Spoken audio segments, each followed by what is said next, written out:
Welcome back. Dangerous and possibly deadly heat is here to stay in green country, and we are expecting triple-digit highs and heat indices through at least next week. Well, the heat wave could break several records, and Chief Meteorologist Travis Meyer joins us to put the current heat wave into context. Trav, thanks for coming in early from the ranch to join us today.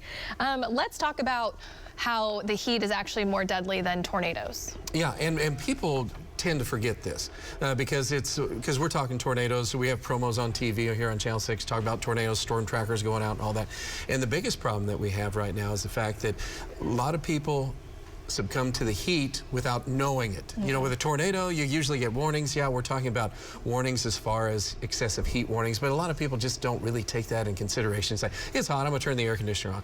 But then for a person who lives inside and goes outside to the yard to water the yard, and oh, I'm gonna pick this up, I'm gonna go do this, and then all of a sudden they're putting themselves into a place where their body isn't accustomed to, and that's where so many people are getting caught. And through the course of time, and it's like a lot of years, as I've looked back, and you know, 1980, I wasn't here in 1980, but it was a horrendous year here because there's so many 100-degree days, and very similar to what's going on here. But there were a few chances of rain there, but there was so many people that ended up getting sick, and there wasn't a whole lot of knowledge. I mean, it wasn't that long ago, but yet it was far enough ago that the warnings were kind of so-so. So the only thing I want people to do, because this is one of those strange things, 2011, 2012 taught us a lot of how horrendous and how long you can keep these stretches going.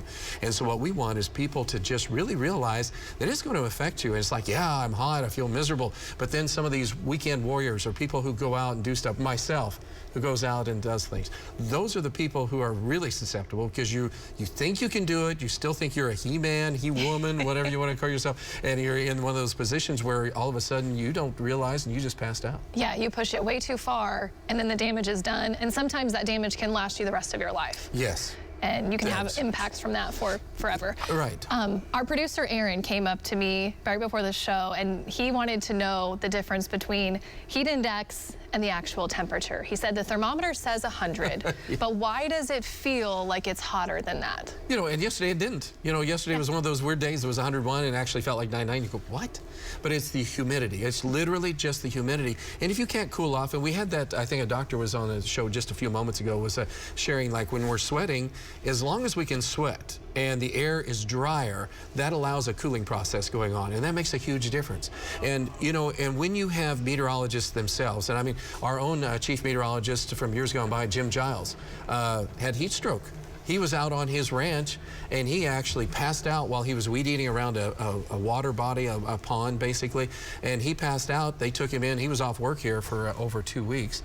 Wow. And then just last year, Clint Boone, who was working with us, he had heat exhaustion, extreme heat exhaustion, and he was off work for a month for a while. Because, again, you can be the smartest meteorologist, which I consider those two very intelligent, and you know the weather, but you don't know exactly how your body's going to react to some of those things. So please be aware of that. And because when it's hot and humid, those are two very difficult things. People can live in Phoenix, Arizona and be fine, you know, because it's a little bit cooler, even though it's terrible, they can still cool off. But when we have higher humidity here, that is a bad, deadly thing. Yeah, and I don't think people realize how hard your body works to actually cool you off. It works really, really hard, and that's why you feel zapped when you walk inside after a hot day. Yeah. You get a migraine. The only thing I'm gonna say is if you get a migraine headache, if you start feeling woozy, you've got to get out of because those are the first signs that something bad's happening. Rapid pulse, and you've kind of but yet a faint pulse. Those are just a few of those things that are like, uh-oh. And when you sense your body's doing something, don't